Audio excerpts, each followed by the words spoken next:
మహాకుంభమేళకు పోయే భక్తుల సంఖ్య ఇప్పటికీ సుతం దండిగానే ఉన్నదుల్లా. ఇవాళ సుతం చాలా మంది పుణ్యస్నానాలు చేయడానికి పోనీకి ప్లాన్లు వేసుకున్నారు. చాలా మంది ట్రైన్లు, కార్లు, ప్రైవేట్ బస్సులు పట్టుకొని పోయినరు. కానీ కొందరు కలిగిన వాళ్ళు, ఎక్కువ రోజులు ప్రయాణం చేసే తీర్పాటం లేనోళ్ళు గాలి మోటార్ల సుతం పోతున్నారు.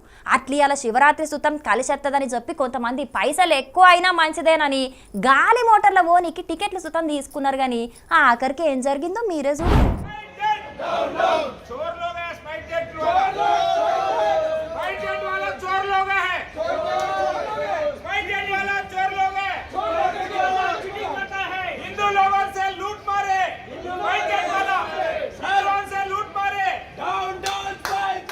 గాలి మోటార్ల పోయేటోళ్ళు గిట్లెందుకు నిరసన చేస్తున్నారని అనుకుంటున్నారా? వీళ్ళంతా గాలి మోటార్ల కాశీ కోదామని టికెట్లు తీసుకున్నారట. శంషాబాద్ లో ఉన్న గాలి మోటార్ల డిపోలో బోర్డింగ్ పాస్ సుతం తీసుకొని లోపటికి పోయినాక ఆఖరి నిమిషంలో ఫ్లైట్ ఆలస్యం అవుతుందని అనౌన్స్మెంట్ చేసిండ్రట. అగో గిదేం పద్ధతి? మేం వేలకు వేలు పెట్టి టికెట్లు కొంటే యాళ్ళకొచ్చినాక మీరు ఫ్లైట్ ఆలస్యంగా నడుస్తుందంటే ఎట్లయితదని గరానికొచ్చిండ్రు ప్రయాణికులు. 48,000 రూపాయలు పెట్టి టికెట్ కొనుక్కొని మరి పండుగ యాళ్ళ దైవ దర్శనానికి పోతున్నాం, మీరిప్పుడు ఫ్లైట్ అని చెప్పి మా సెంటిమెంట్ తో ఆడుకుంటున్నారని కొందరు గరానికత్తే చల్ మా పైసలు మాకు వారేయుండ్రి, మీరద్దు మీ విమానమద్దు. మంచిగా బుద్ధొచ్చింది. ఇంకో పరి మీ కంపెనీ విమానాలను అసలుకే బుకింగ్ చేసుకోమని ఇంకొందరు గరానికి రాబట్టిండ్రు. పాపం గీ అన్న బాధ ఎట్లున్నదో చూడుండ్రి.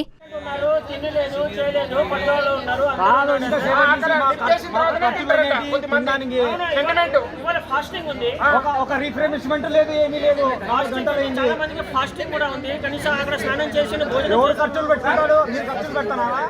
శివరాత్రి కాబట్టి కొంతమంది ఒక్క పొద్దు ఉంటారు. ఉపాసంతోని పోయి సంగమ స్నానం చేసి కాశీ విశ్వేశ్వరుణ్ణి దర్శనం చేసుకుందామని అనుకుంటే వీళ్ళు మమ్మల్ని ఆగం చేసిండ్రు. అటుగాకుండా ఇటుగాకుండా అయిపోయింది మా పరిస్థితి. మా పూజలు మొత్తం వేస్ట్ అయ్యే కాలం వచ్చిందని బాధపడబట్టిండ్రు. ఇంత జరిగినా చక్కగా సమాధానం చెప్పేటోడు లేడు. పైసలు మాత్రం వేలకు వేలు దొబ్బుతున్నారు గాని ప్రయాణికుల అవస్థలు మాత్రం పట్టించుకోరా అని గరానికచ్చిర్రు. ఆ విమానం ఆలస్యం అవుట్ల తిప్పలు పడ్డ భక్తులు పోయి శివరాత్రి యాళ్ళ, అది కూడా మహాకుంభమేళ జరుగుతున్న యాళ్ళ జరుగుడుతోని భక్తులు బగ్గ నారాజైండ్రు. ఇక శివుని ఆజ్ఞ లేంది శ్రీమైన గుట్టదని అంటారు కదా, మరి మాకు ఆ మహాదేవుని దర్శన భాగ్యం అనుకున్నట్టే ఉన్నదో లేదో, అందుకే ఇట్లా జరిగినట్టున్నదని ఇంకొందరు నిట్టూరుస్తున్నారు.